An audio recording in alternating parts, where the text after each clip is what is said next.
Good morning, fellow preppers and survival homesteaders, or homesteaders, whatever you self-reliant folks like to call yourselves. Not big on labels. We are today going to make some red clover salve.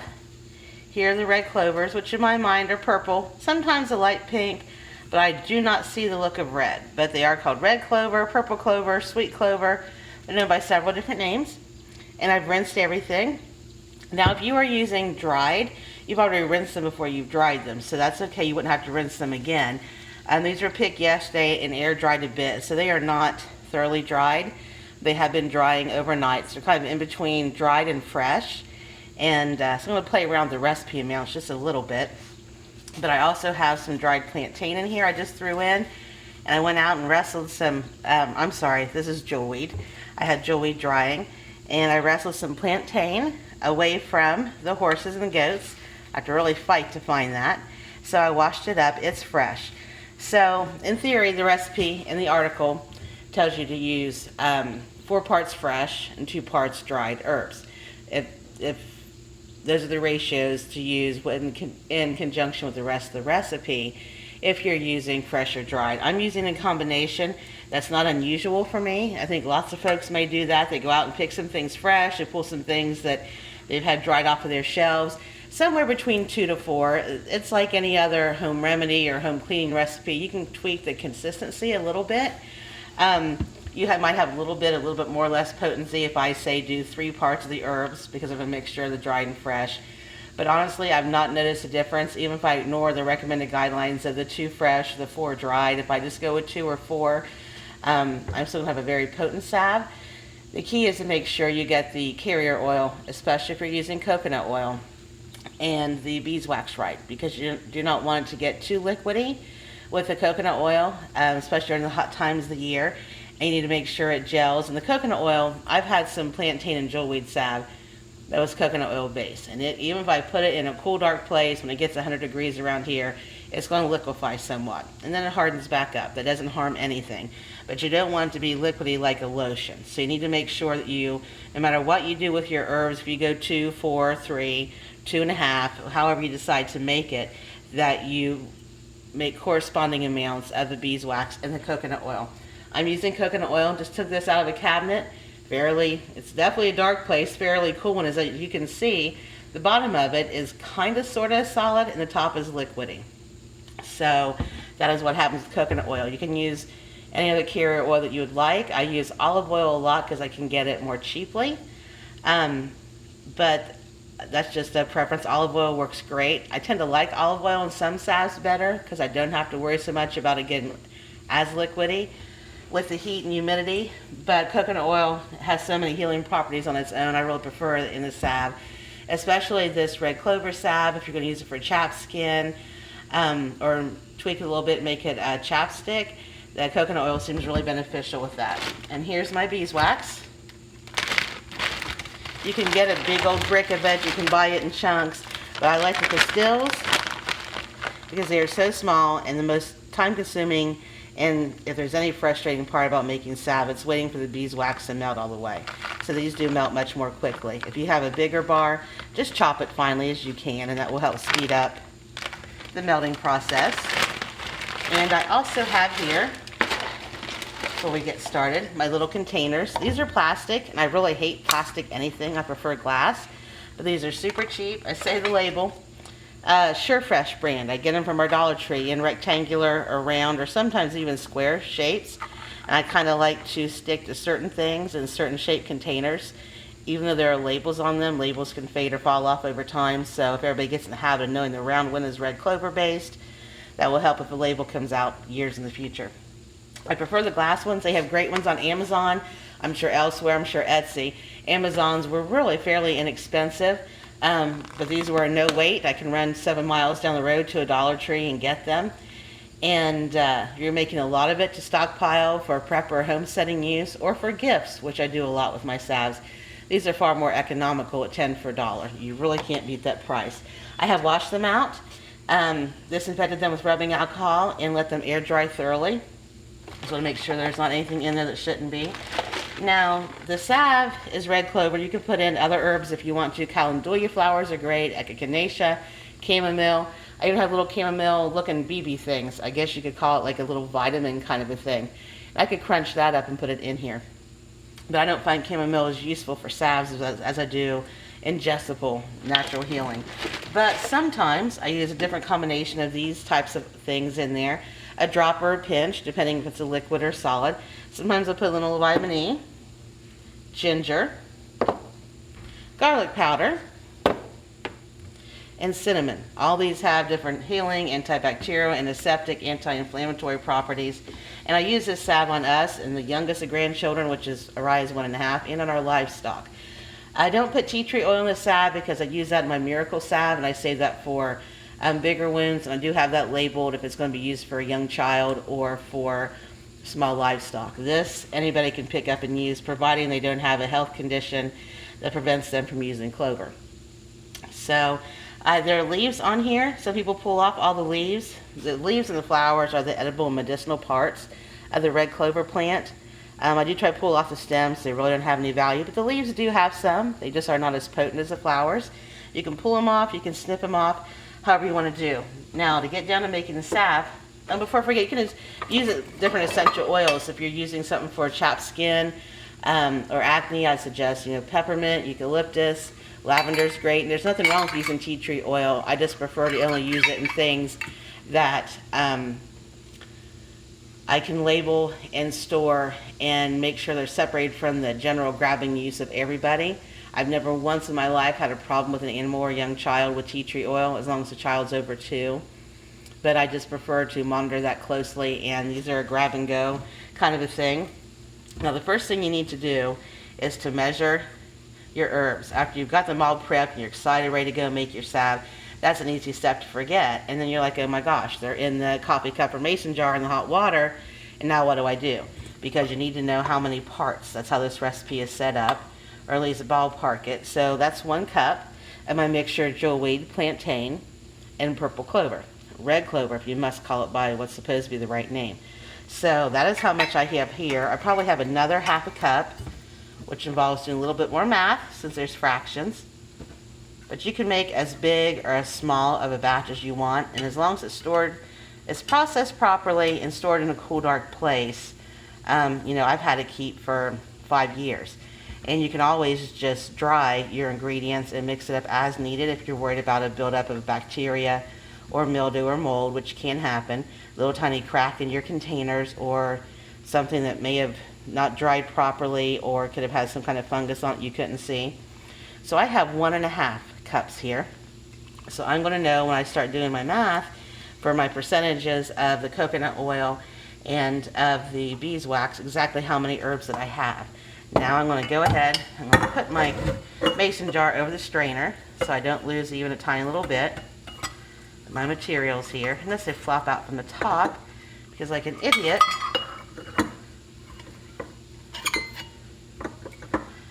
I left my 1 measuring cup standing up. So you're going to put all of your herbs.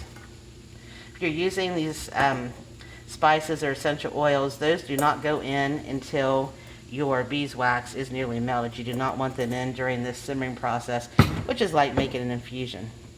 So you're going to push them down a little bit. And if you don't want to do all the measuring, if you're making this in a survival situation, you don't have measuring cups at hand, but you've got some kind of a container you can put over a fire, glass, metal, whatever, you can measure about 1/2 to 3/4 of your jar full, and then cover it with your carrier oil as a simple way to ballpark if you don't want to do all the measuring. So I'm going to go ahead now and put this in my pot. I'll adjust the camera so you can see, nothing too exciting here. And I already have about 4 inches of water, using this as a double boiler. So I'm going to turn the heat on, just to a simmer. And while I have that going, I'm going to go over here and get my coconut oil. And I'm not going to measure just for the sake of expediency here. I'm just going to cover up. Gets a little hard if you're dealing with something that gets chunky like this, but it won't take but a couple of seconds for that to melt. If you're dealing with coconut oil that's hard, you will have to do the measuring, because otherwise you're going to be scooping, it's going to lay in a clump, and you're not going to know if it's really covered. You can always come back and check. This was super hot a minute ago. I don't know why it's cooler sitting out on my kitchen counter than it is the cabinet. That's a bit baffling. So I believe I have enough oil. You just want them covered, thoroughly coated, saturated. Push down in there, find some air pockets. I'm not sure if you can see, but if I push on the coconut oil, it gets some air pockets in it. And now, like I said, it's a semi-solid at the moment. It's like putting your hand down in a Coke slushie. So it's going to take it a minute or two to filter down in. But that's okay. I'm going to stand here and watch for a couple minutes, make sure that melts, and all of the herbs and medicinal flowers that I foraged are fully saturated. And then I'm going to let it simmer for about a half an hour. And after that, we can mix in the beeswax. And when the beeswax is getting about 85% completely melted, then you can go ahead and put in any essential oils or vitamin E or any herbs that you choose to put in. You do not have to. That's just a little extra bonus in the salve. And I'm surprised it's taking this long for my coconut oil to liquefy. There it's going. It's not quite as semi-solid as what it was. It's getting more liquefied. So I'm just going to try to be patient, leave it be for a minute, and make sure that all of my natural matter in there is fully saturated. If you're a person who has to be very exact, measure it out. And if you're not, maybe more of Aquarius like myself, go ahead and pour it in. If I was using olive oil, or if I would just heat that coconut oil for about 10 seconds, I wouldn't have had the semi-solid in the bottom.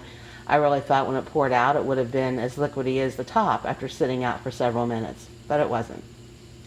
You can also put in a little dab of honey if you want to near the end. Some people actually put it in with the carrier oil, but I think it gets too hot and you could potentially lose some of its healing power. But honey is also great to add to this salve. There's many things you can do and add in or omit or fluctuate the measurements a little bit with your clover being as the base. But before you use this salve, even just make sure you look through this article and done research on your own and talk to a medical professional, because there are people with certain conditions who cannot use it, cannot eat it, and cannot take the tea or the lemonade. To be on the side of caution, I mentioned you really shouldn't even use it topically, because things that go in your skin can, get into your body, they're absorbed, and depending on the condition that you have, it still might cause a problem. So you want to check and make sure if you're on blood thinners, have blood clotting issues, if you're currently undergoing chemotherapy. Those are just a couple off the top of my head. And there's a fairly detailed list in this article, which gives you a starting point to do some more research.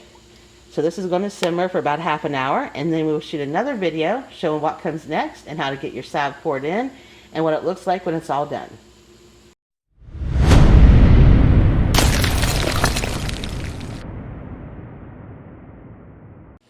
Hello again, folks. It's been a half an hour, so I am going to take my red clover salve base out of my cast iron pot.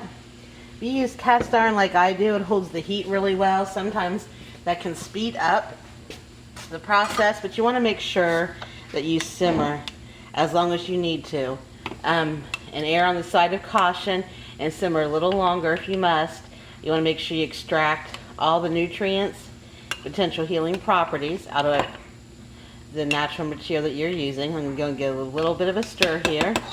Make sure everything's mixed well, and as you can see, it did not take long. Let me adjust a bit. It did not take long for my coconut oil to fully melt. I have my lids, my little containers here already, and I'm going to remember to get out my strainer. That makes it so much easier. That's not in the equipment list.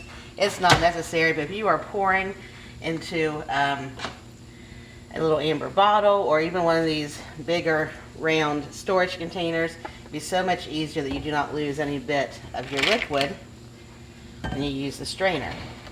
Now my little holding thing here I had out is not ideal. It's not putting my strainer well. So I will switch out and get some other type of vintage Pyrex here. That works great. That's going to catch my, let me scooch it over. Sorry about that, folks. I was adjusting the camera to make sure you could see the stove a bit ago. I don't have it adjusted back very well. Easier to adjust my pot into your line of sight instead of making you dizzy by moving the camera.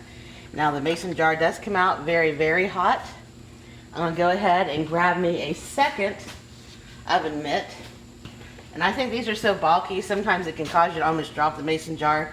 My husband loves these when we can. I prefer a pot holder, but you just want to make sure that you don't drop everything you've been working on.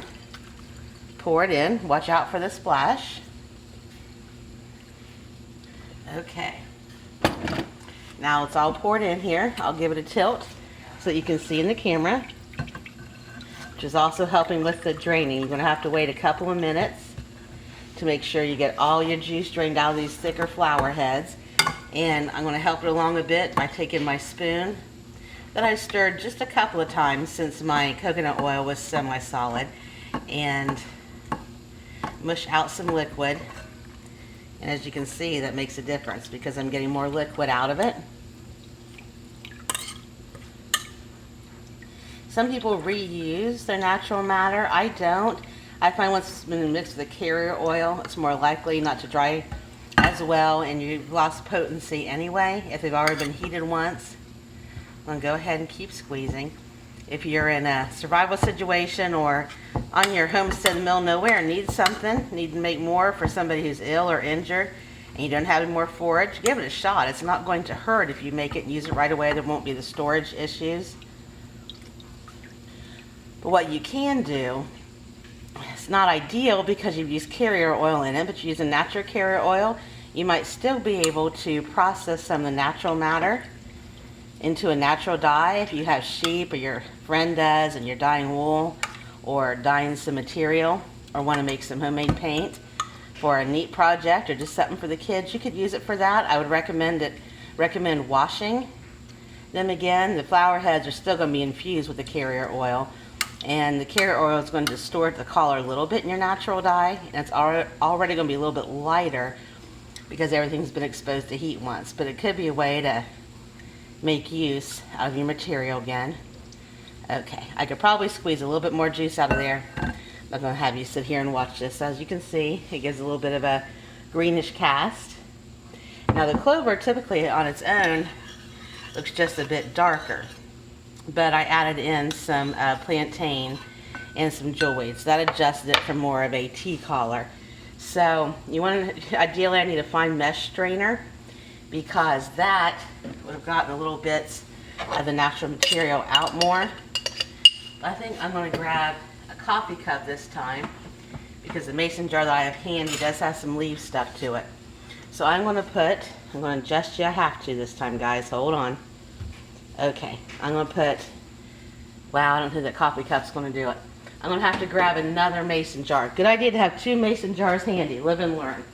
So I'm going to grab another mason jar and I'm going to put it back down into my water that's still very warm. You want to make sure and wash the water, not just to stir if you had an issue with coconut oil like I did, but also to make sure it does not come to a boil.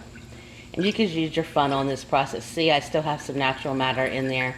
And if I pulled out a fine mesh strainer, I wouldn't have to pull that back out when it goes into my salve jar. So now I'm going to measure out.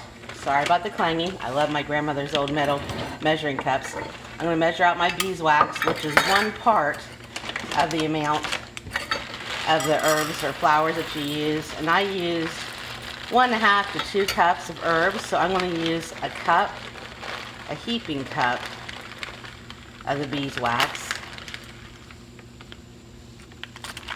Okay, about time to order some more.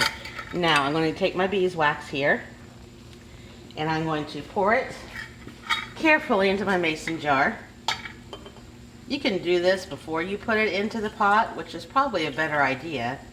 If you lose some in the pot, this gives you a tiny bit of extra mess to clean.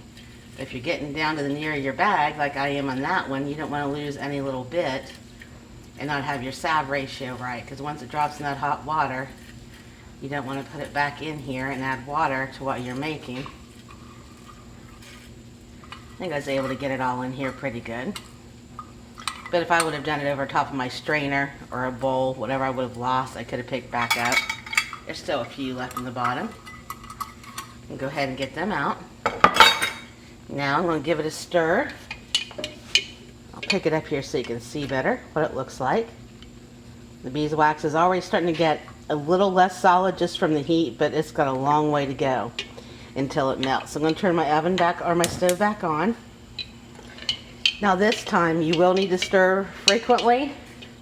You want to avoid scorching, see if I can get the camera in here just a bit more.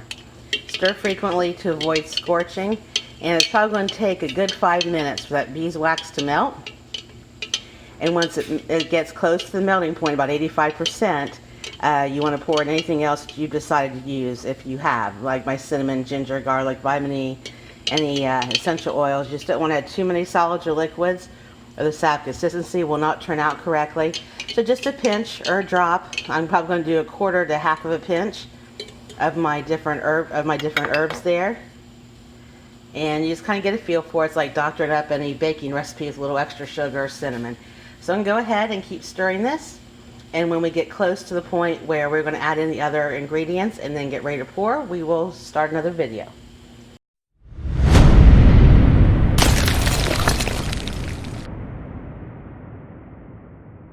Welcome back, everyone. And we now have red clover based salve to the point where it's at least 85% ready. We can put in our additives. I'm going to hold it up here so you can see. That's what it looks like when the beeswax. It looks like it's 100% melted, but there's still a few little chunky pieces floating around in there, which is fine. I'm going to give it another couple of stirs. Now you can either put your additives in while it's still hot on the stove, or when they come out. If you are using essential oils, I would recommend not putting any additives in until you have it out of the heat. With the dry spices that I'm using and the vitamin E, I could do it either way, but so I don't have to keep moving you back and forth. I am just going to do it sitting out here on the counter. Now, I have a very, very hot jar. I'll go ahead and put in a pinch, maybe half pinch. Oh, well, stubbed my toe on that one. See, my handy dandy measuring spoons that are right here that I did not use, should have used those. So a little extra cinnamon in there. Not going to hurt anything with consistency. Just going to have a bit more cinnamon, and I don't know, from an eating standpoint, I don't think you could have too much cinnamon, and from a healing standpoint, just the same, though I did not intend to use that much cinnamon. So I'm going to measure out. Use my 1/4 of a cup measuring spoon. I'm going to use about half of it with the ginger. Get my lid back on there. And I already used the cinnamon. Go ahead and get my garlic powder out here. And I'm going to do the same thing. Half of a 1/4. I guess we could just call that an 1/8, couldn't we? With the ginger.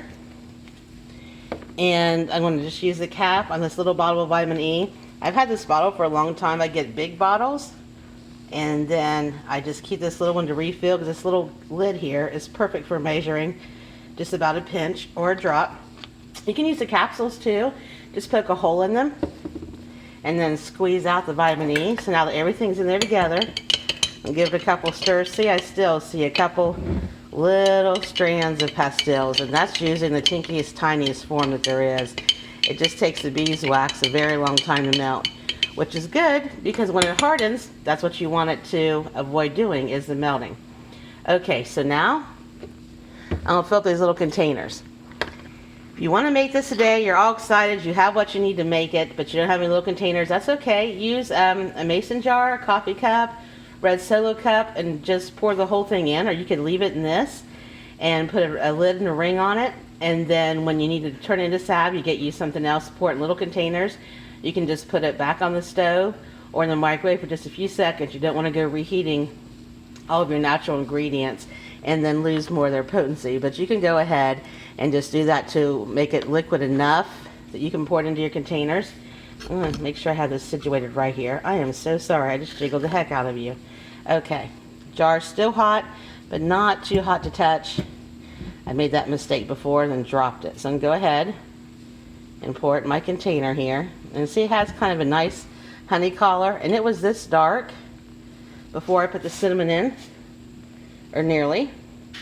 Now when it dries and hardens, it's still going to have kind of a yellowish cast to it from the beeswax, and it's going to take a little while to harden. But hopefully you've noticed at the top of the article there is a picture of the finished product. And I don't put the lids on for about 15 or 20 minutes when I'm using plastic. I hate plastic. Definitely don't like to have plastic all heated up and worry about it releasing carcinogens. Oh, this smells really yummy. I like the smell of garlic, so somebody who doesn't might think it smells overwhelming. But with the addition of the cinnamon and the ginger, that helps cancel out the stink of the garlic, if you don't care for garlic. But I let these sit for about 15 minutes, maybe max, maybe more like 5. It depends on the weather, before I put a lid on it. But I do put lightly a piece of parchment paper or wax paper over it to make sure I literally don't get any flies in the ointment. We're now about to the end. So the amount that I used was 1.5 cups of red clover, and I'm going to double check here and see what size my little containers are. They are 2.3 ounces. So 2, 4, 6, 8, 10. I said this yield about 10 ounces. So there we go. There's not quite a full one in here, which is fine. I'm going to let them cool off just a little bit before I put the lid on. If I was using glass, I wouldn't wait. And you don't necessarily have to wait. I just feel better that way, because when you put the lid on it when it's still this warm, it can create steam and moisture, which could decrease the longevity or promote the growth of mold or mildew or bacteria. I've not ever had that happen, and I wait varying amounts of times before I put the lid on it. But once I do, I even put these in our side-by-sides, definitely with the jewelweed ones and for snake bite. And even when it gets super hot and they've been turned upside down from riding around our survival homestead, which is half wooded, even if it turns upside down and it's liquefied, I've never had them leak. So I don't like plastic, but they do work well. They're nice and cheap. And here in a little bit, we'll have a nice healing salve. You could leave it in this for a lip balm if you wanted to, if you didn't want to get online and buy the lip balm containers, kind of like the Carmex container, but all natural. So there you go. If you have a different recipe where you've had a red clover base, please share it with us in the comments. If you make some of this yourself and want to ask some questions, things that worked well or didn't, please share, and also get on our social media pages. I'd love to see pictures or videos of what you've created yourself and how you made in the process differently, or if you had it not turn out well, if you got a video or pictures, maybe we can help you troubleshoot it.